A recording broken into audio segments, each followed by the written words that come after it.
کیا اچھا ہو کہ ہم اپنے بچے کو کہیں پتر اٹھنا میرے ساتھ مسجد چل. اگر میں آپ کو ذمہ داری سے کہتا ہوں، اگر باپ حلال حرام کی تمیز سکھائے، اگر باپ سچ جھوٹ کا امتیاز سکھائے، اگر باپ، ہمارے دیہاتوں میں لوگ کہتے تھے اب نہیں میں نے یہ کام کرنا، اب تو میرے بیٹے کو میرا جوتا پورا آنے لگ گیا، اب نہیں میں نے یہ کام کرنا، میرے گھر میں بیٹی پیدا ہو گئی. چونکہ آپ کے بچے آپ سے سیکھتے ہیں. آپ تجربہ کر لیں، آپ گھر میں مصلی بچھائیں، 2 سال کا بچہ آپ کے ساتھ آ کے کھڑا ہو جائے گا، اسے پتہ کوئی نہیں نماز کیا ہے. آپ سے جو کچھ بچے سیکھتے ہیں وہ جا کے انہوں نے اداروں سے نہیں سیکھنا. مجھ سے جو میرے بچے سیکھتے ہیں وہ یونیورسٹی جا کے تھوڑا سیکھیں گے. ہمیں خود شعور دینا ہے. میں بڑے لمبے لمبے سفر کرتا ہوں، اس نے کچھ طبیعت کو، اب میں صبح 8 بجے نکلا تھا، یہ میرا خیال ہے میں 5ویں 6ٹھی جگہ پہ حاضر ہوں. اسی طرح کا تسلسل زندگی میں رہتا ہے. میں 3 بجے جاتا ہوں، 4 بجے جاتا ہوں. میری گھر والی ایک دن مجھ سے کہنے لگی آپ نے کبھی کہا نہیں میں تھک گیا ہوں، خوش کیوں داخل ہوتے ہیں گھر میں؟ تو میں نے کہا میرے ذہن میں ایک بات بیٹھ گئی ہے، میں نہیں چاہتا کہ میں اپنے بچوں سے آ کے کہوں میں بڑی تکلیف میں ہوں تو وہ کہیں ہم نے نہیں دین پڑھنا، یہ کام بڑا مشکل ہے. میں یہ چاہتا نہیں. میں خوش اس لیے آتا ہوں، میں ان کو بتاتا ہوں کہ آج 20 لوگ تھے پھول پھینکنے والے، آج اتنے لوگ تھے استقبال کرنے والے، تاکہ ان کے دلوں میں دین کا شوق پیدا ہو. ہم ایک غلطی کرتے ہیں، جو کام کر رہے ہوتے ہیں اسی کی کمزوریاں بیان کرتے ہیں. بچہ کہتا ہے سارے کرنے، وہ نہیں کرنا جو ابا کر رہا، اور کوئی کرنا ہے. اگر یہ بہت ساری چیزیں ایسی ہیں جو صرف آپ کے عمل سے ثابت ہوتی ہیں، عمل سے خود بخود توجہ ہو جاتی. اپنے بچوں کو اس طرف لانے کے لیے آپ کو عملی، گھروں میں تقریریں نہیں چلتی، تقریریں بار بار چلتی ہیں، گھر میں عمل چلتا ہے، گھر میں عمل چلتا ہے. بچے جو آپ کہتے ہیں وہ نہیں کریں گے، بچے جو آپ کرتے ہیں وہ کریں گے. میں ہوتے ہوتے آ گیا نا چشتی صاحب کے بچے کے حفظ کرنے پہ. یہ شوق باپ نے پیدا کرنا ہے، یہ اس نے پیدا کرنا ہے، یہ توجہ اس نے دلانی ہے، یہ انداز اس کا ہونا چاہیے. حضرت سیدہ عائشہ صدیقہ رضی اللہ تعالیٰ عنہ سے کسی نے پوچھا کہ آپ کے دل میں اسلام کی محبت کیسے پیدا ہوئی؟ فرمانے لگی میں نے آنکھ کھولی تو میرے والد ہر وقت گھر میں مدینے والے کا ذکر کرتے تھے، تو مجھے کسی خاص واقعے کی ضرورت نہیں پڑی، کیونکہ وہ گھر میں ہر چیز میسر آئی نا، گھر کے اندر ساری چیزیں ملی.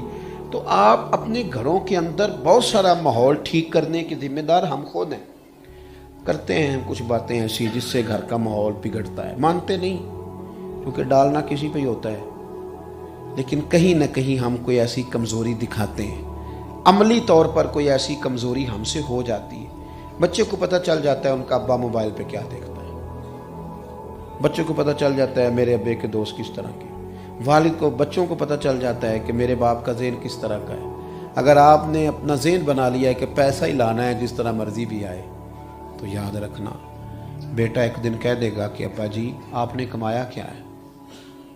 چونکہ آپ کا ذہن دولت کا تھا، تو پھر ہمارے ایک بزرگ کہا کرتے ہیں کہ بچوں سے عزت کرانے کے لیے بھی پیسے چاہیے ہوتے ہیں. ابا امیر ہو تو پھر باعزت ہو جائے گا، چونکہ اس نے ذہن پیسوں کا دیا ہے. اگر وہ کہیں سادگی کا، عاجزی کا، درگزر کا، قناعت کا سبق گھر میں پڑھائے گا تو بچوں میں وہ چیزیں آ جائیں گی، وہ شعور انہیں ملے گا.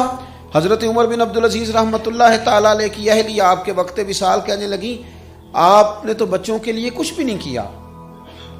تو آپ نے اپنے بچوں کو بلا لیا. جب بچے آئے تو آپ نے کہا پتر ایک بات کرنی تھی، حضور کیجیے. فرمانے لگے اپنے باپ کو معاف کر دو، تمہارا باپ بزدل تھا، تمہارے لیے کوئی جائیداد نہیں بنا سکا. تو شہزادے کہنے لگے حضور بزدل کا کیا معنی ہوا؟ تو حضرت عمر بن عبدالعزیز فرمانے لگے میں نا دوزخ سے ڈر گیا تھا، پھر میں کوئی حرام شے اکٹھی نہیں کر سکا، میں ڈر گیا تھا. میں معاذ اللہ دلیر ہوتا، جس طرح کا مرضی مال اکٹھا کر، مجھے خوف آ گیا. پتر معاف کرنا، میں تمہارے لیے کچھ کر نہیں سکا. تو آپ کے بچے سارے کھڑے ہو گئے، کہنے لگے ابا جی کچھ بادشاہ ایسے بھی گزرے ہیں کہ ان کے بچے گلیوں میں نکلتے نہیں، کہ لوگ ہمارے باپ کا نام لے لے کے تانے دیتے ہیں، ہم جس گلی سے گزرتے ہیں لوگ ہمیں دعائیں دیتے ہیں، ہمیں دعائیں دیتے ہیں. ہمیں آپ کی دولت کی ضرورت نہیں، وہ جو تقوی آپ نے ہمارے لیے وراثت میں چھوڑا ہے، امید ہے اگر دنیا قدر کرتی ہے تو صبح قیامت رب بھی ہم پہ فضل ہی فرمائے گا۔ تو کچھ چیزیں ایسی ہیں جو فقط ہم سے ہماری اولاد سیکھتی ہے، اس لیے خوب تھوڑی توجہ دیں اپنے معاملات پر۔ آپ کے دائیں بائیں والے آپ سے سیکھ رہے ہوتے ہیں۔ میں خود کئی دفعہ محسوس کرتا ہوں کہ میں جو بولتا ہوں نا، جو باتیں کرتا ہوں، میرے ساتھ رہنے والوں کو پڑھانا نہیں پڑتا، ان کی زبان پہ خود جاری ہو جاتی ہے۔ یہ آپ بھی تجربہ کر لیجئے گا، کچھ لفظ ایسے ہیں جو آپ نے سکھائے نہیں پر آپ بولتے رہے تو بچوں کی زبانوں پہ جاری ہو گئے۔ ہم نے یہ غور کرنا ہے کہ ہمارا بچہ کیا کل ہم سے پوچھ رہا تھا، وہ کیا سوال، اگر اس نے موبائل کے ایک نئے ماڈل کی ہم سے بات کی ہے تو کچھ نہ کچھ ہم سے اس نے سیکھا ضرور ہے۔ کہیں نہ کہیں کسی نہ کسی مقام پہ کوئی چیز دولت کے حوالے سے اس کے ذہن میں ہم نے بٹھائی ہے، جس رستے وہ آیا ہے۔ اپنے آپ کو نمونہ عمل بنائیں۔ ہم کبھی باہر غصے ہوتے ہیں تو گھر آ کے نماز کا لیکچر شروع کر دیتے ہیں، بھئی تم سارے نماز نہیں پڑھتے، میرا کاروبار نہیں چلتا۔ تو بھئی یہ تو آپ نے پھر بات کاروبار کی کر دی، آپ نے تو ابھی بھی نماز کی دعوت نہیں دی۔ آپ کچھ تھوڑی سی، وہ جو سرکار نے فرمایا نا، کچھ نفل گھر میں بھی پڑھو، گھر کو قبرستان نہ بناؤ، اس کا بھی ایک مقصد ہے۔ محبوب پاک علیہ السلام کا کاشانہ نور دروازہ مسجد میں کھلتا تھا، اور گھر میں جگہ بھی ظاہری طور پر کم تھی، پر تہجد گھر میں پڑھتے تھے، گھر میں پڑھتے تھے۔ حضرت عبداللہ ابن عباس کہتے ہیں میں نے حضور کے پیچھے کئی دفعہ کھڑے ہو کے رات کو دیکھا، سرکار بڑی لمبے لمبے قیام فرماتے۔ یہ چیزیں گھر میں نا کبھی بچوں کو پتہ چل ہی جائے گا نا کہ ابا اٹھا ہے تہجد میں۔ مجھ سے ایک دوست نے پوچھا کہ یہ جو حضور نے فرمایا ہے کہ اپنے بچوں کو نبی کریم علیہ السلام کی محبت سکھاؤ، تو کیسے آتی ہے؟ تو میں نے کہا ایک بزرگ ایک دفعہ نا رو رہے تھے رات کو، تو ان کے بچے کہتے ہیں ہم نے اماں سے پوچھا ابا بیمار ہے اتنا زیادہ رو رہا ہے؟ نے کہا نہیں پتر تم اپنا کام کرو۔ کہا کیا مسئلہ ہے؟ سیانے بیانے ہمارے والد صاحب باشعور اتنا تڑپ رہے ہیں، کوئی درد، کوئی تکلیف، کوئی مسئلہ، کوئی پریشانی؟ کہتے ہیں ماں بھی رو پڑی، کہنے لگی پتر تمہارے باپ کو مدینہ یاد آتا ہے، مدینہ یاد آ رہا ہے ان کا نا وہ۔ تو کہتے ہیں وہ مجھے بتائیے وہ بچہ کیا اثر لے گا اس کا؟ بڑے دنوں سے دروازے بند ہیں تو تڑپ گئے ہیں، انہیں نا حضور کے شہر نور کی یاد ستاتی۔ رب بھی جانے سونے محبوبہ تیرے شہر دیاں بھی کی لذتاں نے، ایک رون جنہاں نے ویکھیا نہیں تے ایک رون دوبارہ جامن لی۔ تو بھائی اس طرح محبت پیدا ہوتی ہے بچوں کے دلوں میں جب وہ کبھی آپ کو روتا دیکھیں حضور کے لیے۔